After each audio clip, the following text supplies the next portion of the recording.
Video like जरूर कर लीजिए और ऐसे वीडियो लगातार फ्री में पाने के लिए चैनल को तुरंत सब्सक्राइब कर लीजिए और बेल आइकन को जरूर टैप कर लीजिए ताकि आगे भी सारे वीडियो आपको मिलते रहे। यूट्यूब में फॉलो करते हैं तो प्लीज ये वाला फ्री टेलीग्राम चैनल जरूर ज्वाइन कर लीजिएगा। सारे नोटिफिकेशन सारे अपडेट यहीं पे आते हैं, ध्यान रखिए।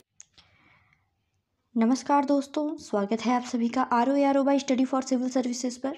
मैं अलका पांडे। तो दोस्तों, इस वीडियो में हम लिखने वाले हैं विज्ञान के 20 सवाल। ठीक है, आउट ऑफ 20 आप कितना स्कोर करते हैं कमेंट बॉक्स में ज़रूर बताइएगा। तो चलिए शुरू करते हैं। पहला दिया गया है कि दोनों कथनों को ध्यान से पढ़ें और निम्नलिखित में सही विकल्प चुनें। कथन दिया गया है कि कुत्ते उन आवृत्तियों को सुन सकते हैं जो मनुष्य नहीं सुन सकते, कथन है। और कारण दिया गया है इसका कि कुत्ते 20,000 हर्ट्ज से अधिक आवृत्तियों की आवाज़ सुन सकते हैं। तो दिया गया है अभिकथन और कारण दोनों सही है और कारण अभिकथन का सही स्पष्टीकरण है।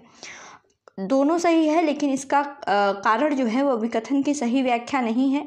ए सही, आर गलत और ए गलत और आर सही। तो इसमें से कौन सा सही होगा? तो यहाँ पे देखिए, यहाँ पे जो राइट आंसर है वो है ऑप्शन ए, कि दोनों सही है और सही व्याख्या भी करता है कि कुत्ते उन आवृत्तियों को सुन सकते हैं जो मनुष्य नहीं सुन सकते, क्योंकि कुत्ते जो है वो 20,000 हर्ट्ज से अधिक आवृत्तियों की आवाज़ सुन सकते हैं और मनुष्य का रेंज क्या है, वो 20 हर्ट्ज से 20,000 तक है। अब आगे बढ़ते हैं। आगे देखिए, विशिष्ट विशेषताओं या कुछ आदतों की उपस्थिति जो एक पौधे या जानवर को अपने परिवेश में रहने में सक्षम बनाती है वो क्या कहलाती है? ठीक है, अनुकूलन, आवास, उत्पत्ति स्थान या फिर हैबिटेट, निकेत या फिर आकारिका। ठीक है, आकारिता। तो इसमें कौन सा राइट आंसर है? वो होगा ऑप्शन ए, यानी अनुकूलन।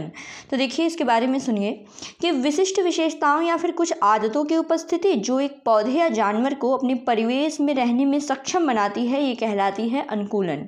देखिए, विभिन्न जानवरों को अलग अलग तरीक़ों से उनके परिवेश में रहने के लिए अनुकूल बनाया जाता है जिस स्थान पर जीव रहते हैं। ठीक है, तो अनुकूलन हो गया। अब आवास क्या होता है या हैबिटेट, उत्पत्ति स्थान क्या होता है कि वो स्थान जहाँ पे जीव रहते हैं। ठीक है, फिर जीव अपना भोजन, पानी, हवा, आश्रय और अपने आवास पर अन्य ज़रूरतों के लिए निर्भर रहते हैं। निवास का अर्थ होता है, निवास स्थान का अर्थ होता है कि एक निवास स्थान या एक घर। ठीक है, कई प्रकार के पौधे और जानवर समान निवास जो है वो साझा कर सकते हैं। ठीक है, तो आवास यहाँ पे नहीं होगा। यहाँ पे क्या होगा कि एक ही आवास जो है वो कई जानवर वो साझा कर सकते हैं। लेकिन अनुकूलन क्या होता है कि वो विशेषताएं होती हैं या आदतें होती हैं जो उसको किसी भी पौधे या जानवर को परिवेश में रहने के लिए सक्षम बनाती है। ठीक, अब आप लोगों के लिए सवाल है कि बताइए निषेध या फिर निकेत ये क्या होता है? कई बार एग्जाम में पूछा गया है, इसकी परिभाषा कमेंट बॉक्स में ज़रूर बताइएगा। आगे बढ़ते हैं।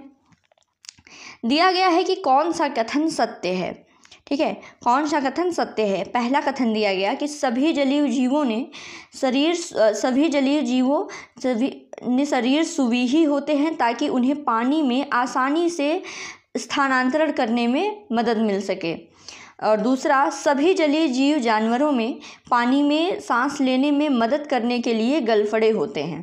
ठीक है, पहला तो सभी जलीय जीव शरीर सुविही और सांस लेने के लिए सभी में गलफड़े।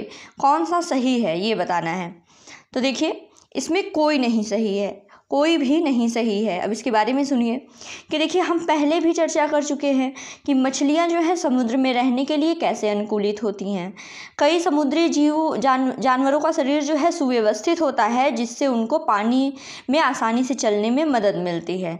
अब स्क्विड हुए, ऑक्टोपस हुए, ऐसे समुद्री जीव जानवर हैं जो यह सुव्यवस्थित आकार इनके पास नहीं होता है। तो इस तरह जैसे दिया गया है कि सभी जलीय जीव होते हैं जो शरीर सुविही होते हैं कि पानी का स्थानांतरण आसानी से करने। तो इसमें मोस्टली तो होते हैं लेकिन सभी नहीं होते हैं। इसमें एक स्क्विड और ऑक्टोपस होता है जिनके पास यह सुव्यवस्थित आकार नहीं होता है। अब स्क्विड और ऑक्टोपस जो है ये समुद्र की गहराई में समुद्र तल के पास रहते हैं और जो भी शिकार उनकी ओर बढ़ता है उनको पकड़ लेते हैं। और जब वो पानी में चलते हैं तो वो अपने शरीर के आकार को सुव्यवस्थित बनाते हैं। इन जानवरों के पास पानी में घुली ऑक्सीजन का उपयोग करने के लिए गिल्स होते हैं। ठीक है, तो ये वाला स्टेटमेंट तो गलत हो गया कि भाई सभी नहीं होते हैं ऐसे, इसमें स्क्विड हुआ, ऑक्टोपस हुआ, ये थोड़ा एक्सेप्शन है, अपवाद है। अब आगे देखिए कि डॉल्फिन और व्हेल जैसे समुद्री जानवर हैं जिनमें गलफड़े नहीं होते। तो ये तो गलत हो गया कि सभी जलीय जानवरों में सांस लेने में मदद के लिए गलफड़े होते हैं, जो कि गलत है। डॉल्फिन और व्हेल में नहीं होते। वे नासिका छिद्रों या फिर ब्लो होल्स के माध्यम से हवा में सांस लेते हैं, जो उनके शरीर के ऊपरी हिस्सों में स्थित होते हैं। जब वे पानी की सतह के पास तैरते हैं तो यह उन्हें हवा में सांस लेने की अनुमति देता है, और ये पानी के अंदर बिना सांस लिए काफ़ी देर तक रह सकते हैं और हवा में सांस लेने के लिए समय समय पर सतह पर आते हैं।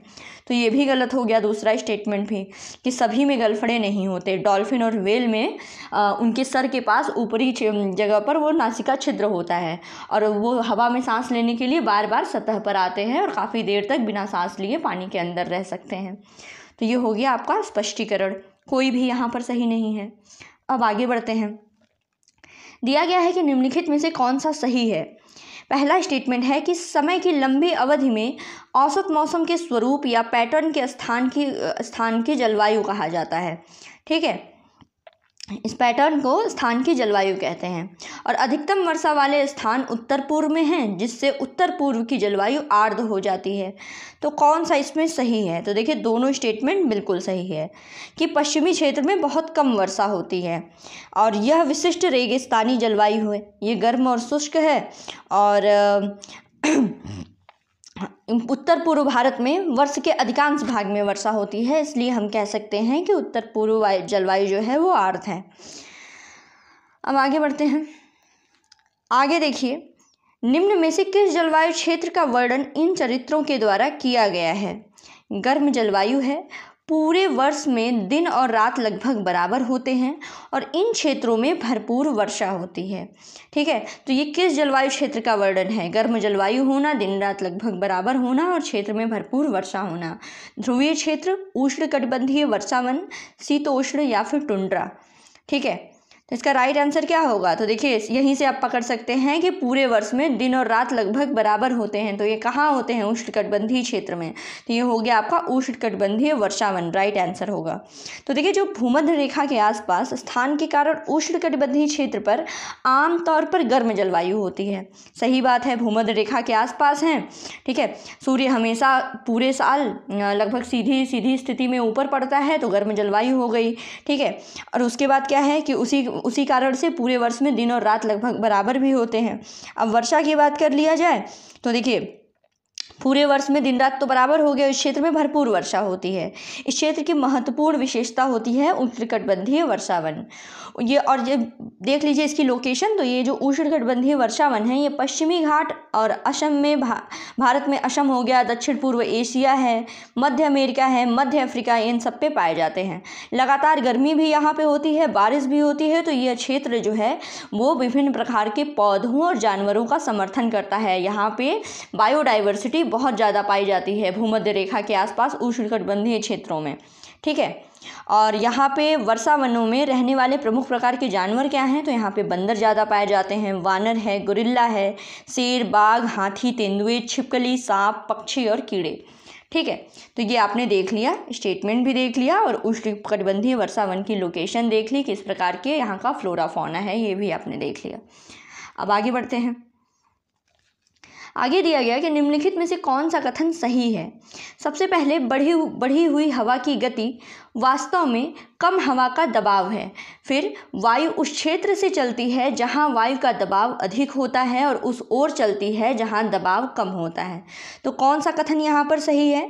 तो यहाँ पे दोनों कथन बिल्कुल सही है कि वायु अधिक वायु दबाव के क्षेत्र से कम वायु दबाव वाले क्षेत्र की ओर चलती है और दबाव में अंतर जितना अधिक होता है हवा उतनी ही तेज होती है। ठीक, तो दोनों स्टेटमेंट बिल्कुल सही। आगे बढ़ते हैं। दिया गया है कि सही क्रम में चक्रवात गठन के निम्नलिखित चरणों को व्यवस्थित करें। ठीक है, कथन दिए गए हैं, इनको आपको सही चरणों में व्यवस्थित करना है। चक्रवात गठन के बारे में है दिया गया कि दो क्षेत्रों के बीच तापमान का अंतर, गर्म हवा बढ़ जाती है जिससे कम दबाव का क्षेत्र बनता है। फिर बादल में बड़ी पानी की बूंदें बारिश, ओलों या बर्फ के रूप में ज़मीन पर गिरती हैं। फिर पानी की बूंदों का गिरना और गरज के साथ तेज हवा का चलना। ठीक है। तो चक्रवात का आपको सही क्रम बताना है। तो भाई सबसे पहले क्या होता है, ये बिल्कुल जो दिया गया है ना एज इट इज़ ऐसे ही होता है क्रम।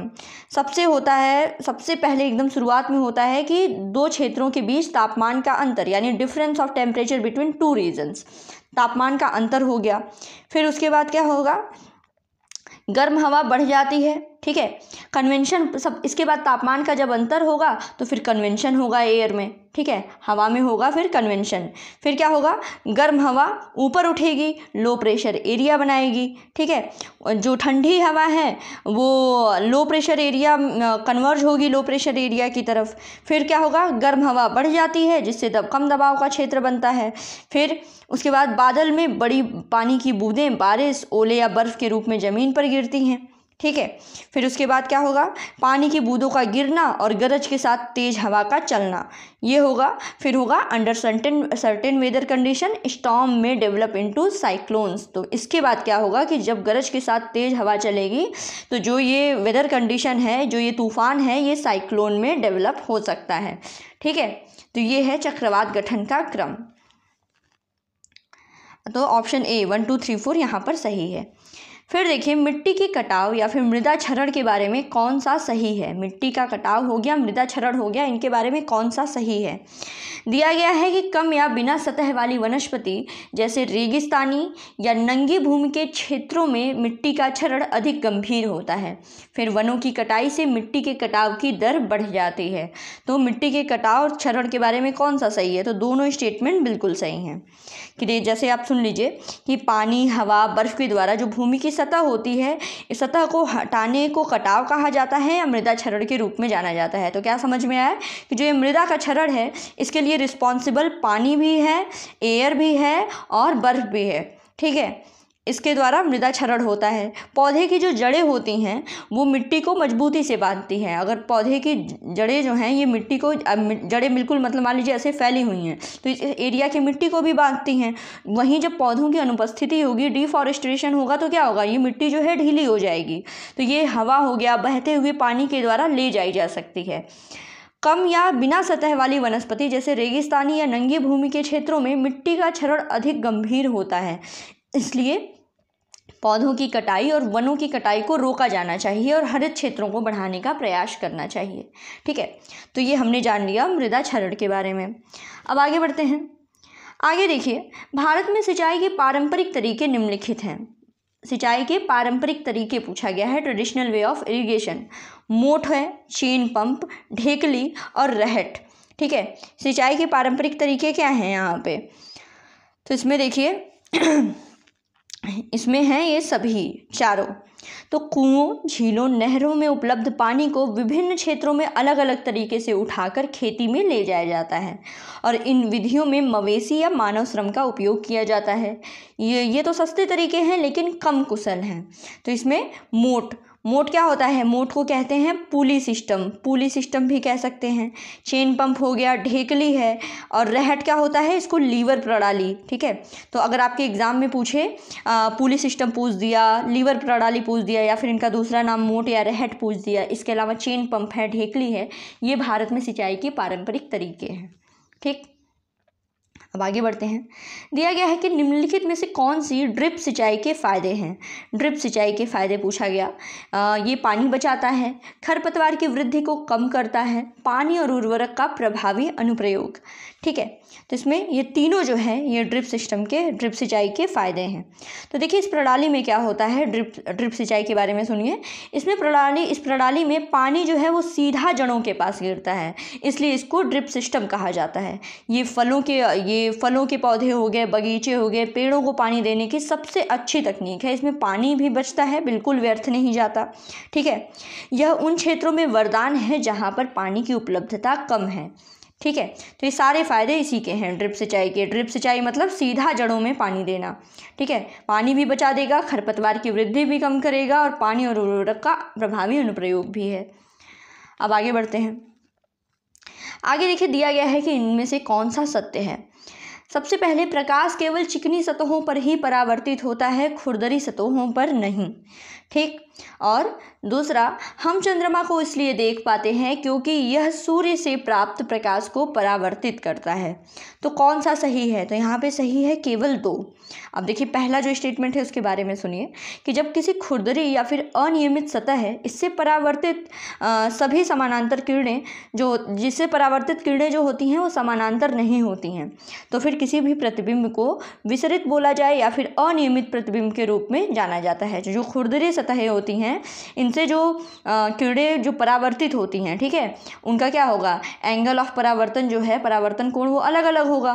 तो इससे परावर्तित होने वाली किरणें समानांतर तो होंगी नहीं, वो तो समतल सतह से होती हैं। लेकिन हाँ, इनसे भी प्रकाश परावर्तित होता है और जिससे प्रतिबिंब बनता है वो अनियमित प्रतिबिंब बनता है, ठीक है। और तो ये कहना बिल्कुल गलत है कि केवल जो है चिकनी सतहों से नहीं होता है, खुरदरी सतहों से भी होता है। लेकिन खुरदरी सतहों से क्या होता है कि परावर्तन कोण अलग अलग हो गया तो प्रतिबिंब जो बनेगा वो अनियमित बनेगा और यह परावर्तक सतह में अनियमितताओं का कारण होता है। दूसरी ओर चिकनी सतह से प्रतिबिंब जैसे कि दर्पण को ये नियमित प्रतिबिंब कहा जाता है, ठीक है। तो लगभग जो कुछ भी आप चारों तरफ देखते हैं वो परावर्तित प्रकाश के कारण ही दिखाई देता है। जैसे कि चंद्रमा सूर्य से प्रकाश प्राप्त करता है और इसे प्रतिबिंबित करता है, तो हम चंद्रमा को कैसे देखते हैं, ठीक है। अन्य वस्तुओं के प्रकाश में चमकने वाली वस्तुओं को प्रबुद्ध वस्तु कहा जाता है, ठीक है। और अन्य वस्तुएं हैं जो अपना प्रकाश स्वयं देती हैं, जैसे कि सूर्य हो गया, अग्नि हो गया, मोमबत्ती की लौ हो गई, बिजली का दीपक हो गया, यह रोशनी हमारी आंखों पर पड़ती है। यही कारण है कि हम उनको देखते हैं, ठीक है। तो ये सारी चीज़ें देखिए। दूसरा स्टेटमेंट बिल्कुल सही कि सूर्य से प्राप्त चंद्रमा जो है सूर्य से प्राप्त प्रकाश को परावर्तित करता है, बात सही है बिल्कुल। और ये कहना गलत है कि प्रकाश केवल चिकनी सतहों पर परावर्तित होता है, ये खुरदरी सतहों पर भी परावर्तित होता है, लेकिन प्रतिबिंब इसके अनियमित बनते हैं। अब आगे बढ़िए। आगे देखिए, प्रकाश के परावर्तन के सिद्धांत पर निम्नलिखित में से कौन सा कार्य करता है, ठीक है। बहुरूप दर्शक, इंद्रधनुष, पेरिस्कोप, ठीक है। तो प्रकाश के परावर्तन के सिद्धांत पर कौन काम करता है? तो देखिए, तीनों करते हैं प्रकाश के परावर्तन के सिद्धांत पर। आगे बढ़ते हैं। मानव की आंख के बारे में निम्नलिखित में कौन सा सही है? मानव की आंख के बारे में शंकु कोशिकाएं तेज रोशनी के प्रति संवेदनशील होती हैं और रॉड कोशिकाएं जो मंद प्रकाश के प्रति संवेदनशील होती हैं। तो ये दोनों स्टेटमेंट बिल्कुल सही है। तो देखिए, अब सुन लेते हैं कि रेटिना में कई तंत्रिका कोशिकाएं होती हैं। तंत्रिका कोशिकाओं द्वारा महसूस की गई संवेदनाएं फिर ऑप्टिक तंत्रिका के माध्यम से मस्तिष्क तक प्रेषित की जाती हैं। तो ये कोशिकाएं होती हैं 2 प्रकार की, एक होती है शंकु, दूसरी होती है रॉड, ठीक है। शंकु जो है ये तेज रोशनी के प्रति संवेदनशील होती है, रॉड कोशिकाएं जो है वो मंद प्रकाश के लिए संवेदनशील होती हैं। और शंकुओं को रंग का आभास होता है, ठीक है। रंग जो है, अगर हमें रंगीन चीज़ें देखनी है, रंगीन चीज़ें हम कैसे देख पाते हैं? शंकु कोशिकाओं के मदद से, शंकु कोशिकाओं की मदद से, और इससे क्या है, ब्लैक एंड वाइट। अब आगे बढ़ते हैं। और ये भी कहा जाता है कि महिलाओं में, फीमेल्स में ये जो शंकु कोशिकाएं होती हैं इनकी संख्या ज़्यादा होती है अगर मेल के कंपैरिजन में, ठीक है। मेल में शंकु कोशिकाएं थोड़ी कम होती हैं, फीमेल में ज़्यादा होती हैं, इसीलिए फीमेल जो है वो कलर्स के बारे में उनको ज़्यादा जानकारी होती है, कलर्स को अलग अलग तरीके से विभाजित कर लेती हैं, ठीक है। फीमेल में ज़्यादा कलर समझ में आता है, यही रीज़न है शंकु कोशिकाएं। अब आगे बढ़ते हैं। आगे देखिए, निम्न में से कौन सी मानव आँख में अंध बिंदु की व्याख्या करता है? मानव आँख में अंध बिंदु यानी ब्लाइंड स्पॉट इन ह्यूमन आई। तो सबसे पहले है संवेदी कोशिकाओं की अनुपस्थिति, उस स्थान पर कोई दृष्टि संभव नहीं है और यह सभी स्वस्थ मानव आँखों में मौजूद है, ठीक है। ब्लाइंड स्पॉट, अंध बिंदु की बात की जा रही है। तो यहाँ पे तीनों स्टेटमेंट एकदम सही है, ठीक है। अब आगे बढ़ते हैं। अगला सवाल है, ब्रेल के बारे में कौन सा कथन सही है? वर्तमान में ब्रेल प्रणाली को 1932 में अपनाया गया।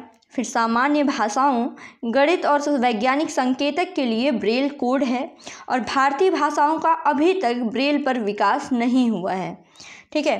कौन सा सही है? तो पहला और दूसरा ही सिर्फ सही है भाई, भारतीय भाषाओं का भी विकास हो गया है। वर्तमान प्रणाली को 1932 में अपना लिया गया, ये भी बात सही है, ठीक। और कई भारतीय भाषाओं को ब्रेल प्रणाली का उपयोग करके पढ़ा जा सकता है। तो बस तीसरा नहीं सही है, बाकी पहला दूसरा सही है ब्रेल के बारे में। अब आप लोगों के लिए सवाल है कि फटाक से बताइए कि ये जो ब्रेल है, ब्रेल दिवस किस दिन मनाया जाता है। ठीक है, आप लोगों के लिए सवाल है, कमेंट बॉक्स में आप लोग ज़रूर बताएंगे कि ब्रेल दिवस किस दिन मनाया जाता है। बहुत ही इंपॉर्टेंट है, आपके एग्ज़ाम में बहुत बार पूछा जा चुका है, रिपीटेड सवाल है, पूछा जा चुका है। अब आगे बढ़ते हैं। देखिए, पदार्थ की 5 अवस्थाएं हैं। ठीक है, हम सभी को पता है पदार्थ की 5 अवस्थाएं हैं। अब ये बताना है कि निम्नलिखित में से कौन सा एक उसमें नहीं है। तो बोस-आइंस्टाइन कंडेंसेट, फिर है हिग्स बोसॉन पार्टिकल, प्लाज्मा झिल्ली, प्लाज्मा गैस। तो इनमें से कौन नहीं है? तो इसमें देखिए दूसरा और तीसरा। ठीक है, अगर बोसॉन 5 अवस्था के लिए, कुछ 5वीं अवस्था के लिए कुछ गणनाएं की गई थी, जिसके आधार पर अल्बर्ट आइंस्टाइन ने नई स्थिति की भविष्यवाणी की थी, जिसका नाम रखा था बोस-आइंस्टाइन कंडेंसेट। ठीक है, ये हो गया। तो इसलिए आपका ऑप्शन बी, दूसरा और तीसरा यहाँ पे राइट होगा। इसके अलावा आपका प्लाज्मा भी है, गैस भी है अवस्थाओं में। ठीक है, अब आगे बढ़ते हैं अगले सवाल की तरफ। अगला सवाल है, निम्नलिखित में से कौन सा कथन वाष्पीकरण की प्रक्रिया की सही वर्णन करता है। वाष्पीकरण प्रक्रिया का सही वर्णन कौन सा करता है? दिया गया कि इस प्रक्रिया का एक शीतलन प्रभाव होता है। यदि सतह क्षेत्र बढ़ाया जाता है तो वाष्पीकरण की दर बढ़ जाती है, और यदि वायुमंडल में आर्द्रता अधिक है तो वाष्पीकरण की दर कम हो जाती है। फिर उच्च तापमान और वायु की उच्च गति वाष्पीकरण की दर को बढ़ाती है।